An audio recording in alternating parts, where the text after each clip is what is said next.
একঘেয়েমি কিন্তু প্রতিদিন ইফতারিতে ভাজা পোড়া আইটেম খেতে কারোর ভালো নাও লাগতে পারে। একদিন ইফতারিতে আমার মতো এই রেসিপিতে বিফ বিরিয়ানি রান্না করে দেখুন, সবার মনটা কিন্তু একদম জুড়িয়ে যাবে। দেখতেই পাচ্ছেন কতটা লোভনীয় আর মাংসগুলো কতটা সফট হয়েছিল। আমি এখানে বিরিয়ানি তৈরি করার জন্য 1 কেজি পরিমাণ গরুর মাংস নিয়েছিলাম।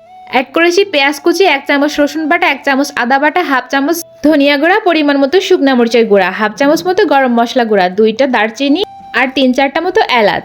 তারপর দিয়ে দিয়েছি রেডিমিক্স বিরিয়ানি মশলা 4 ভাগে 3 ভাগ। তারপর দিয়েছিলাম ফেটানো টক দই, দিয়েছিলাম পরিমাণ মতো লবণ, 1 প্যাকেট গুঁড়া দুধ, আর দিয়েছিলাম পরিমাণ মতো সয়াবিন তেল আর কিছুটা সরিষার তেল। আপনারা চাইলে শুধুমাত্র যে কোনো একটি তেল দিয়েও রান্না করতে পারেন। তারপর খুব সুন্দরভাবে এখানে ম্যারিনেট করে নিতে হবে। এবার আমি একটা ফ্রাই প্যানে এই ম্যারিনেট করা মাংসগুলো অ্যাড করেছি। প্রথমে কিন্তু পানি ব্যবহার করা যাবে না, কিছুক্ষণ রান্না করার পর অটোমেটিক এখান থেকে পানি বের হবে। এই শুরুতে এই পানিটা দিয়েই কিন্তু খুব ভালো মতো মাংসগুলোকে কষিয়ে নিতে হবে। ঢাকনা দিয়ে মাংসগুলোকে কষাতে দিয়ে আমি এদিকে চালগুলো খুব ভালো মতো ধুয়ে নিচ্ছিলাম। আজকে আমি 1 কেজি গরুর মাংসের জন্য হাফ কেজি পরিমাণ পোলাওয়ের চাল ব্যবহার করেছি। খুব ভালো মতো ধুয়ে নিয়ে এখানে আমি পানি ঝরাতে দিয়ে দিয়েছি। তারপর আবারও ফিরে যাব মাংসের কাছে। দেখুন মাংসটা কিন্তু অটোমেটিক পানি টেনে নিয়েছে এবং কষানো খুব সুন্দরভাবে হয়ে গিয়েছে। এবার আমি মাংসটা সিদ্ধ হতে ঠিক যতটুকু পানির প্রয়োজন ঠিক ততটুকু পানি এখানে অ্যাড করব। তারপর লো হিটে এটাকে সিদ্ধ করতে দিতে হবে। আমার প্রায় 1.5 ঘন্টা মতো টাইম লেগেছিল। পানিটাও কিন্তু অনেকটা শুকিয়ে এসেছে। আর আমি এখানে চেক করে নিচ্ছিলাম মাংসটা ঠিক কী পরিমাণে সিদ্ধ হয়েছে। আমি যেমনটা চেয়েছিলাম মাংসটা কিন্তু পারফেক্টভাবে সিদ্ধ হয়ে গিয়েছে। এবার আমি এরকম একটা ছাঁকনির সাহায্যে মাংসগুলোকে উঠিয়ে নিব। এই তো আমার সম্পূর্ণ মাংস কিন্তু উঠিয়ে নেওয়া হয়ে গিয়েছে। এবার আমি একটা কড়াইতে কিছুটা তেল গরম করে এই প্রতিটা মাংস এক পিস করে দিয়ে মাংসগুলোকে খুব সুন্দরভাবে ভেজে নিব। খেয়াল রাখতে হবে এখানে যেন কোনো প্রকার গ্রেভিটা না আসে। এক পাশ আমার সিদ্ধ হয়ে গিয়েছে, আমি ঠিক একইভাবে অপর পাশটাও লালচে করে ভেজে নিব। দেখুন আমার কিন্তু ভাজাভাজির কাজ একদম শেষ হয়ে গিয়েছে। এবার আমি আবারও একটা ছাঁকনির সাহায্যে তেলগুলো ছড়িয়ে মাংসগুলোকে আর একটা পাত্রে রেখে দিব। আজকের এই বিরিয়ানিটার বিশেষত্ব হলো এই মাংসগুলোকে এইভাবে ভেজে নেওয়া। এই পার্টটা কিন্তু অবশ্যই স্কিপ করবেন।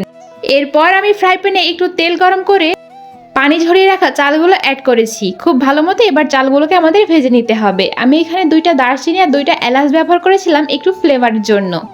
চালগুলো যখন একদম প্রপারভাবে ভাজাভাজি হয়ে যাবে, আমি এখানে প্রায় 7 থেকে 8 মিনিট মতো চালগুলোকে ভেজে নিয়েছিলাম। তারপর যে মাংসের গ্রেভিটা ছিল সেটা এখানে অ্যাড করতে হবে। এখন পানি অ্যাড করার পালা। পানিটা কিন্তু বুঝে শুনে অ্যাড করতে হবে। আমার এখানে প্রায় 1.5 কাপ মতো মাংসের গ্রেভি ছিল। তারপর আমি এখানে আরও 1.5 কাপ মতো পানি অ্যাড করেছি। অবশ্যই এটা গরম পানি ব্যবহার করবেন। আর দিয়েছিলাম হাফ কাপ মতো দুধ। আপনারা যদি দুধটা স্কিপ করেন তাহলে এখানে হাফ কাপ পানি ব্যবহার করে দিবেন। পানিটা যখন টেনে রাইসটা প্রায় 80% মতো সিদ্ধ হয়ে আসবে, তখন এখানে ভেজে রাখা মাংসগুলো অ্যাড করে খুব ভালোভাবে মিক্স করে দিতে হবে। এরপর আমি এখানে কিছুটা পেঁয়াজ বেরেস্তা আর সামান্য একটু ফুড কালার এক পাশে ব্যবহার করেছিলাম। এই ভিডিও ক্লিপটা কিভাবে যেন স্কিপ হয়ে গিয়েছে। আপনারা কিন্তু অবশ্যই পেঁয়াজ বেরেস্তা আর সামান্য একটু ফুড কালার ব্যবহার করে 20 মিনিট মতো দমে রেখে দিবেন। 20 মিনিট মতো দমে রাখার পরে দেখতে পাচ্ছেন আমার রাইসগুলো কিন্তু একদম পারফেক্টভাবে তৈরি হয়ে গিয়েছে। এরপর আমি এখানে আবারও সামান্য পরিমাণ ঘি দিয়ে 10 মিনিট মতো আবারও দমে দিয়ে রাখবো। তারপর দেখতে পাচ্ছেন আমার ফাইনাল রেজাল্ট। দেখেই বুঝতে পারছেন ঠিক কতটা পরিমাণে লোভনীয় হয়েছিল। আপনারা অবশ্যই ইফতারিতে এই আইটেমটা একবার হলেও ট্রাই করে দেখবেন। আর খেতে কেমন হলো অবশ্যই আমার ভিডিওতে কমেন্ট করে জানাবেন। যাই হোক আর ভিডিওটি বড় করছি না, আজকে এই পর্যন্তই। দেখা হবে আবার নেক্সট ভিডিওতে। আমার ভিডিওটি ভালো লাগলে অবশ্যই লাইক কমেন্ট শেয়ার করে পাশে থাকবেন। Thanks for watching.